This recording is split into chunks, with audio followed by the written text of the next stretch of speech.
Hello everyone. इस part के start में बहुत ही मज़े का सीन आता है जब जैन फौरन से मिस्टर लू के ऑफिस में जाता है और उनसे पूछने लगता है कि तुमने क्या किया है, तुमने उस बेचारी मासूम सी लड़की टैंक का यूज़ किया है, तुम्हें क्या हो गया है। लेकिन आगे से मिस्टर लू कहने लगता है कि मैंने यूज़ नहीं किया, मैं तो उसकी हेल्प कर रहा था, उसको सिवियर सफोकेशन हो रही थी और मैं उसे सांस लेने में हेल्प कर रहा था। लेकिन जैन आगे से कहने लगता है कि क्या उस लड़की ने तुम्हें अलाउ किया था खुद को किस करने को। लेकिन मिस्टर लू कहता है उसने मना भी नहीं किया था। अब जैन के पास किसी बात का कोई जवाब नहीं बचा था, तो वो बस जाते जाते उसके टेबल पर टिश्यू फेंकता जाता है कि अपना फेस वाइप कर लो, क्योंकि उसके माउथ पर अभी तक लिपस्टिक के निशान थे।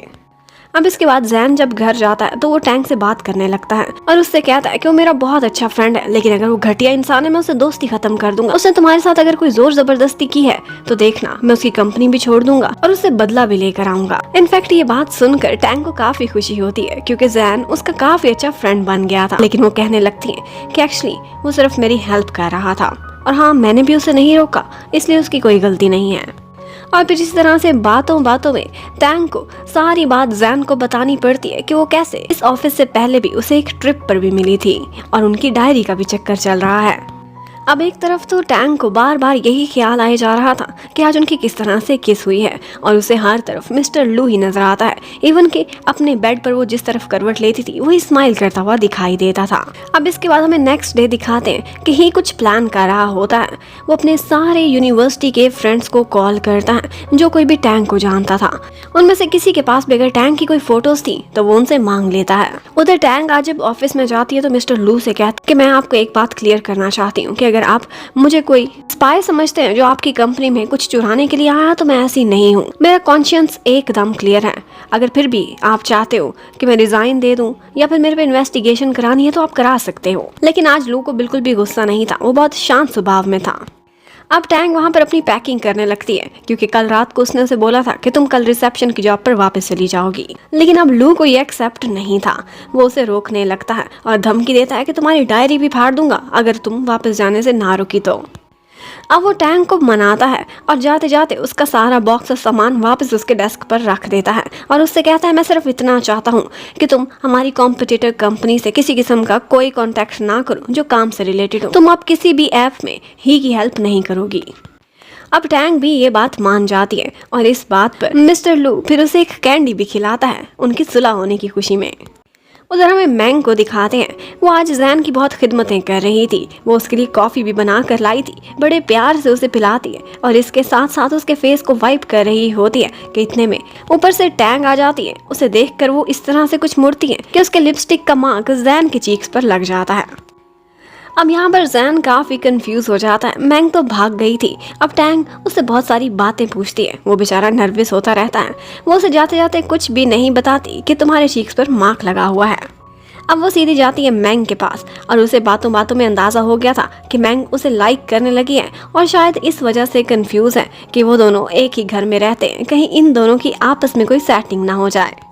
लेकिन आज टैंग उसे क्लियर कर देती है कि जैन को मैं इस नज़र से नहीं देखती और ना ही वो मुझ में कोई इंटरेस्ट रखता है और अगर तुम दोनों का आपस में सेटअप कराना हो तो उसके लिए मैं तुम्हारी हेल्प कर सकती हूँ। उधर हमें लू को दिखाते हैं। वो भी जैन के ऑफिस में जाता है और आज उसकी चीक्स पर लिपस्टिक का निशान देखकर अब उसका बदला लेने का टाइम आ चुका था। उसे बहुत सारी बातें लगाता है और फिर जाते जाते उसे टिश्यू देकर जाता है और कहता है कि अपना फेस भी मिरर में देख लेना। उधर ही ने टैंक की बहुत सारी फोटोज मंगवा कर उनका एक एल्बम बना लिया था और इससे वो क्या करेगा ये तो हमें बाद में ही पता चलेगा। अब उसके बाद वो उसे अपने साथ एक जगह डिनर पर लेकर जाता है। वो एक जापानीज स्टाइल रेस्टोरेंट था। खाने से ज्यादा ही का ध्यान ड्रिंक करने पर था क्योंकि टैंग ने उसे मना कर दिया था। वो कहती है कि अभी तक मैं अपना माइंड नहीं बना सकी कि तुम्हारी कंपनी में ट्रांसफर हो जाऊं। अब ही यही कहता है कि तुम्हारे लिए मेरे दरवाजे हमेशा खुले रहेंगे। और फिर उसके बाद अपनी कंपनी की कुछ टेंशन्स को मेंशन करता है और बहुत ज़्यादा ड्रिंक कर लेता है। टैंग उसे रोकती है लेकिन वो नहीं मानता। उसी समय हमें एक नए कैरेक्टर को दिखाते हैं जिसका नाम गूलिंग है और ये मिस्टर लू की एक्स गर्लफ्रेंड है और वो अभी अभी अब्रॉड से वापस आई है।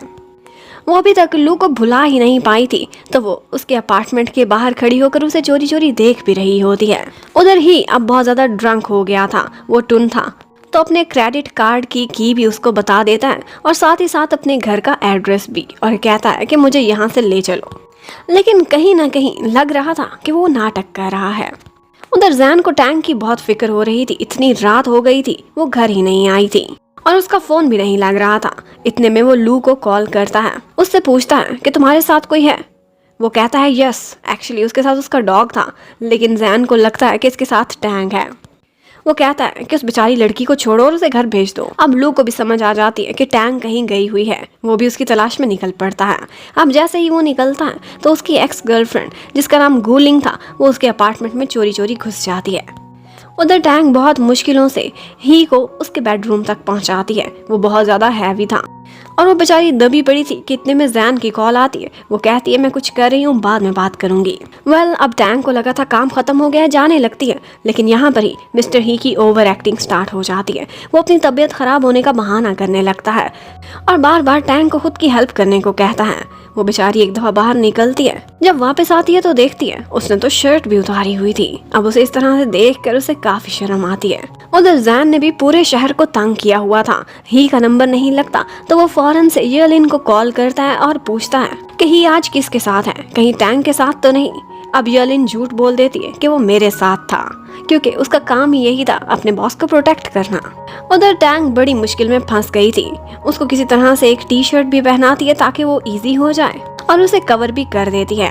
अब वो वहाँ से जाना चाहती थी, लेकिन उसके दरवाजे का लॉक ही नहीं खुल रहा था। उसे पता ही नहीं था कि बाहर जाने के लिए क्या कोड यूज करना है। उधर हमें गुलिन को दिखाते हैं। वो इस टाइम पर लू के अपार्टमेंट में पहुंची हुई थी। उसे पुरानी यादें भी आने लगती हैं कि किस तरह से कॉलेज में जब उसने पहली दफा लू को देखा था तो उसका उस पर दिल आ गया था। वो कॉलेज की प्रिंसेस थी, ब्यूटी प्रिंसेस, तो इसलिए उसे लगता था कि लू उसे बिल्कुल रेजिस्ट नहीं कर पाएगा, और था भी कुछ ऐसा ही। अब वो लू के घर पर आती है तो उसे उसके टेबल पर एक लड़की की फोटो दिखाई देती है जो वो अपने फोन में सेव कर लेती है। उधर टैंक आज मिस्टर ही के डेस्क पर एक एल्बम देखती है। उसमें बहुत सारी टैंक की फोटोज थी और हर फोटो के साथ कोई ना कोई पोएट्री की हुई थी। वो ऐसे पोर्ट्रे कर रहा था कि जैसे बहुत लंबे समय से वो टैंक को लाइक करता है और दिल ही दिल में उसका प्यार दबाए हुए है। एक्चुअली यही सब कुछ ही प्लान कर रहा था। अब टैंक वहाँ से जा तो नहीं सकती थी, तो बाहर खामोशी से सोफे पर जाकर सो जाती है। उसका फोन भी डेड था, किसी को कॉल भी नहीं कर सकती थी।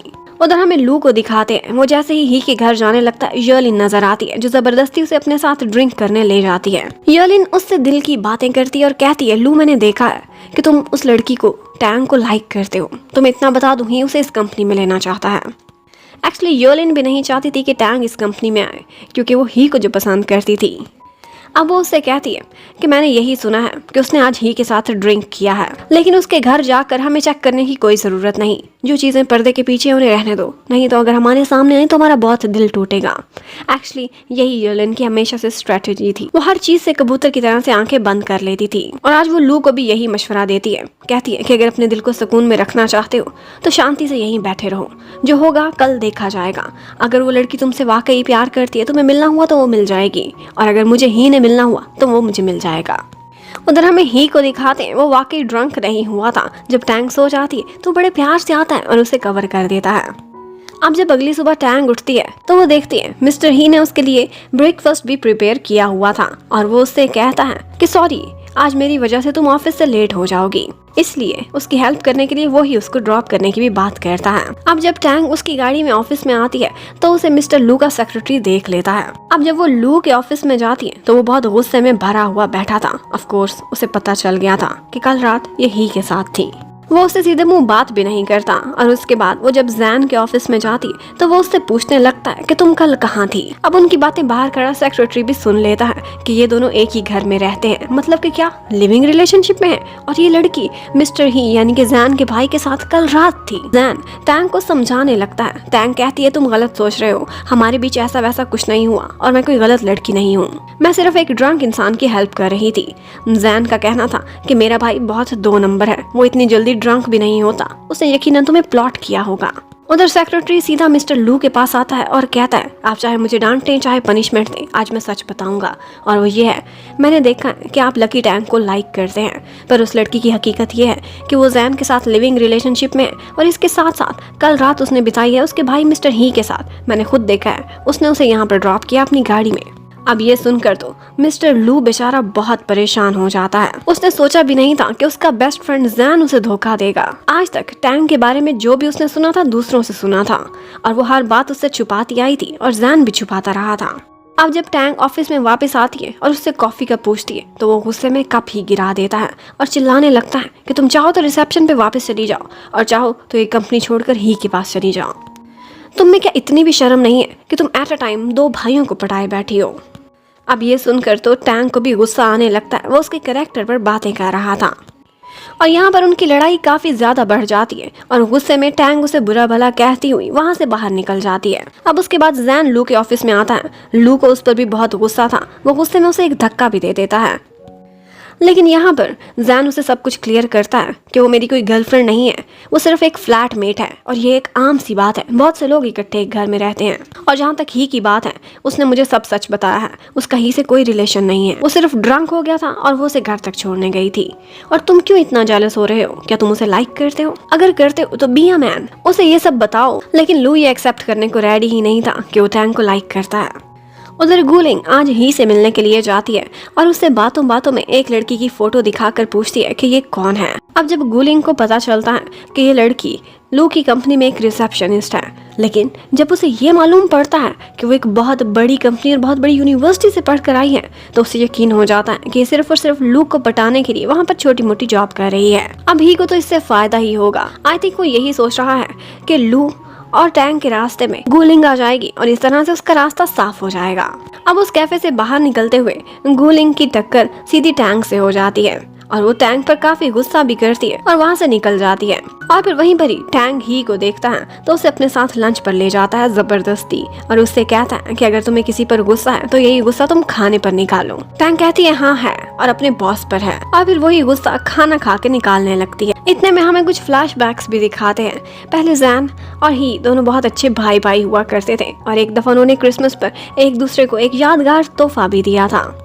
अब इन दोनों भाइयों का प्यार नफरत में कैसे बदला था ये तो हमें फिर कभी पता चलेगा। नेक्स्ट क्या होगा ये देखने के लिए stay connected. Thank you for watching. Bye bye.